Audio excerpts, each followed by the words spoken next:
Lagay na natin tong pork ribs. Timplahan natin ito ng asin, paminta. Ilalagay ko na itong sibuyas at ang kamatis. Lagyan na natin ng tubig.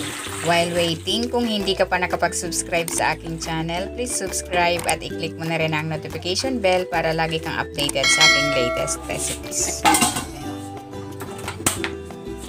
Pakuluin natin ito hanggang sa lumambot yung ating pork. Ayan, ito na yung pork ribs. Malambot na. Bali, nagdagdag pa ako dito ng 2 cups na tubig.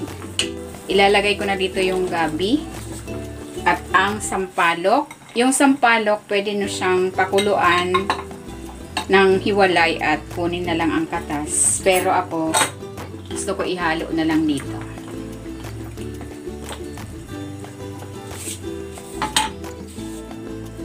Takpan natin ko.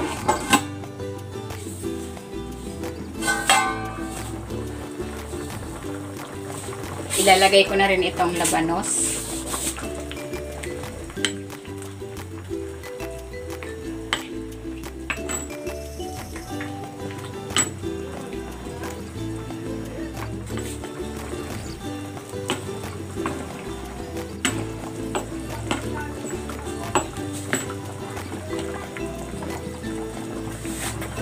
Titimplahan ko ito ng patis.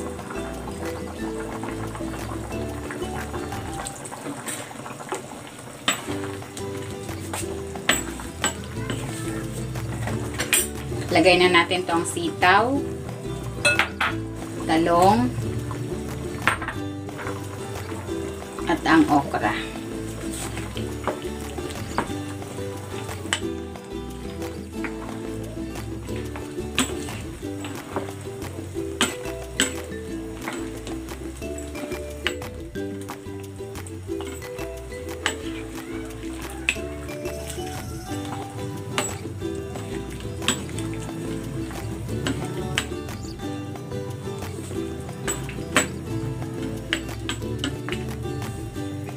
Lalagay ko na rin itong kangkong at ang siling green.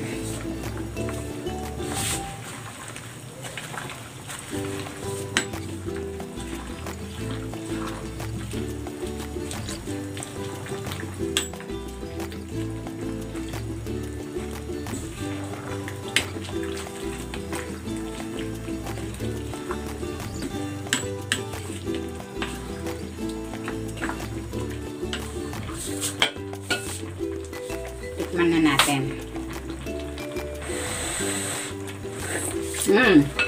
Sarap. Tamang-tama lang yung asim. Ayan, luto na itong ating sinigang na pork ribs sa sampalok. Hanguin na natin.